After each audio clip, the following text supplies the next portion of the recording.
Discovery Center. My name's Diana, and this rowdy young lady next to me is Ruby the red tail.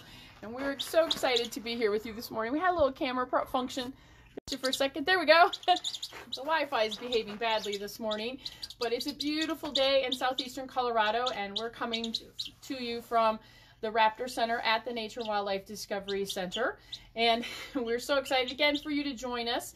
Next to me again is Ruby, and Ruby is a red-tailed hawk, and she certainly has a lot to say this morning. So she's probably going to just chat with us as I go along. Perhaps you could think of I'm interpreting what she's saying to you all, but she's just a rowdy little girl. Well, red-tailed hawks are probably one bird of prey that most people are familiar with. They are very, very common throughout North America. They live pretty much from coast to coast and in pretty common habitats. They like open country, so grasslands, deserts, prairies, plains.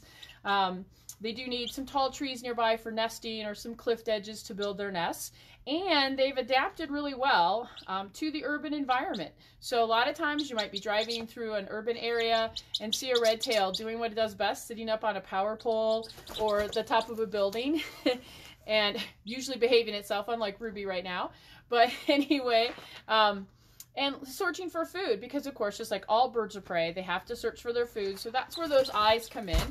Ruby, of course, has a beautiful set of eyes, just like all birds of prey. The eyes are very large to help her spot her prey.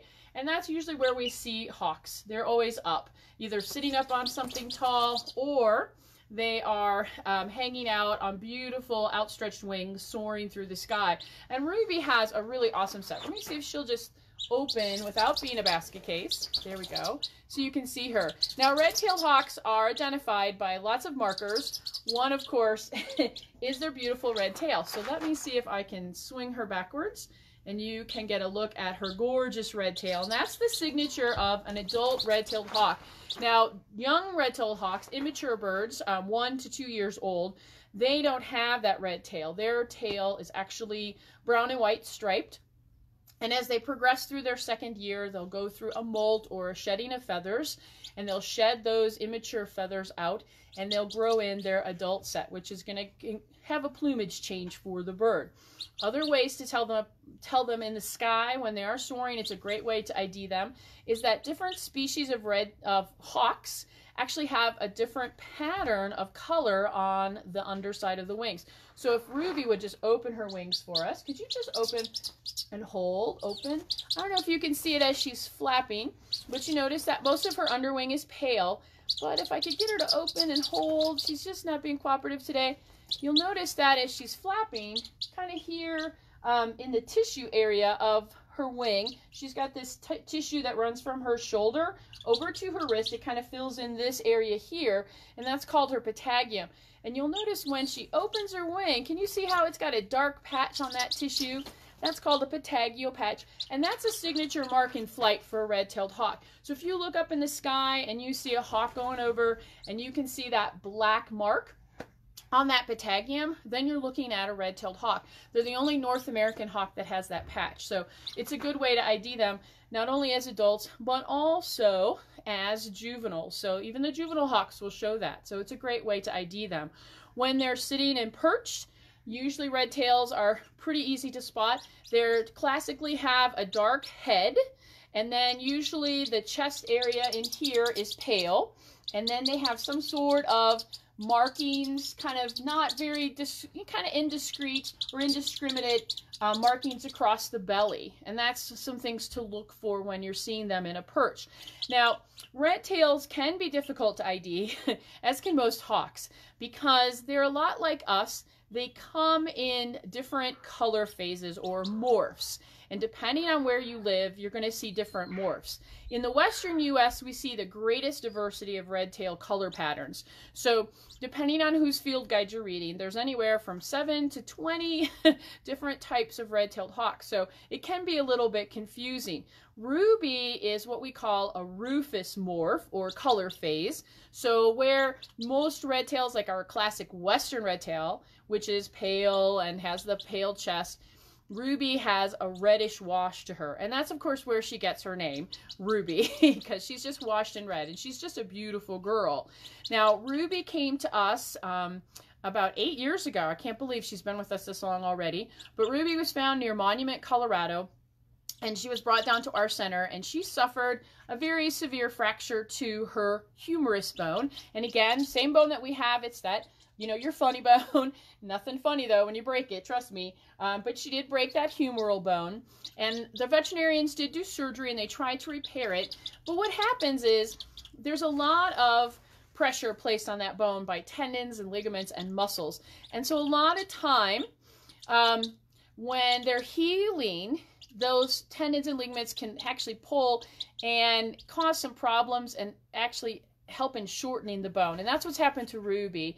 Her bone, the edges of it where the fractures were, kind of broke off as it was healing, and it shortened her bones, so she can't fly. So she's going to be with us the rest of her life. And in a captive situation, Ruby could live well into her 30s. So hopefully, she's only 8 now. She'll be with us a long time. So like all red-tailed hawks, of course, Ruby has a diet here at the center. We try to feed her what she would eat in the wild. And red-tailed hawks eat a lot of small mammals. That's what they're specialists to. But actually, they'll eat a variety of foods. Red-tails will hunt anything from the size of a grasshopper all the way up to something the size of a jackrabbit. So anything from an ounce to about 5 pounds is eligible to be food for a red-tailed hawk. So we feed her rats here, we feed her rabbit, we feed her bird. We don't usually feed her bugs, but she has occasionally gotten the roadkill snake for dinner. Actually, Ruby caught a snake herself one day in her enclosure. A little red racer was making its way through her enclosure. I'm not sure how it got in, but it was making its way through, and let's just say it didn't make its way out. So Ruby caught her own dinner that day, which was really great. In the urban environment, of course, she'd be eating squirrels, pigeons, all kinds of things. So they're very nice to have around, and that's why they're so successful. They can live in a diverse, different habitats, and they can always usually find food in those habitats because they're not selective eaters. We like to say that they're a generalist. They'll eat generally what's available within their size range. So they're just amazing. This time of year is nesting season for red-tailed hawks. I know here at the center we have a pair of red tails just down the road from the Raptor Center, and that female is sitting on her nest. And then on my drive home in the evenings, I know of 2 red tail nests, and I've been watching them, taking my spotting scope along with me, occasionally stopping on the side of the road very cautiously. These days, though, it's not much traffic, so it's kind of good. I feel pretty good about stopping, but just checking on them and seeing how they're doing. They'll generally sit on their eggs, and for about 30 to 35 days, and the male and the female do take turns. They work together to incubate those eggs, and then of course when the chicks hatch out, they work as a team to get them fed. And they're very loyal to each other. People often say, well, you know, are the birds loyal to each other or their territories? But red tails do seem to pair for life. They'll be very loyal, of course, during nesting season. However, in the fall and winter, they may take separate vacations from each other. So, you know, all marriages need a break, I think, occasionally. So these guys do that. But, you know, by the time spring rolls around, they are back in their territories and getting busy raising kids. So they're just a tremendous bird of prey, and we just really enjoy them. Red tails are one of the more common species, of course, that we admit. And they come to us from all over Colorado. And it's very, like I said, it's very fun when they come in because there are so many different color phases. They can be from really pale, like a partial albino, which is almost all white with just some black feathers, black eyes, black talons, which is a really striking bird to see, to completely chocolate brown, which would be a melanistic or a dark morph red tail. So there's a lot of diversity in these species outside. Ruby, you're such a goofball. So Ruby is just having a great time. I know the birds and I are missing you. We're so excited here at the Nature and Wildlife Discovery Center. One of the things that I will tell you about is on Earth Day, we have a special pajama party happening. That'll be from 10 to 2, and we'll have lots of programming going on and telling you a little bit about more of our organization. If you'd like to learn more about the Nature and Wildlife Discovery Center, you can, of course, just email us, or actually if you want to drop a comment off when I'm finished with my talk here, I'll head into my computer and sit and answer your questions on the comment sections of Facebook, or you could visit our website, which is hikeandlearn.org, and you can learn more about all the different activities that we have, from the lodging up at our mountain park campus to booking your wedding on the riverfront at our river campus. So there's a lot to do there.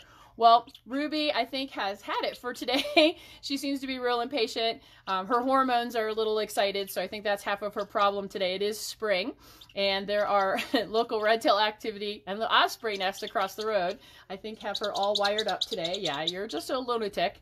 So I'll thank you guys for visiting, and tomorrow what we'll do is I'm going to have Nate, our other red tail, our male, and we'll visit with him a little bit, and we'll talk about his situation, because he has a physical handicap, but believe it or not, he also has a mental handicap. So we'll talk about that tomorrow with Nate, and hopefully he won't be as rowdy as Ruby is today.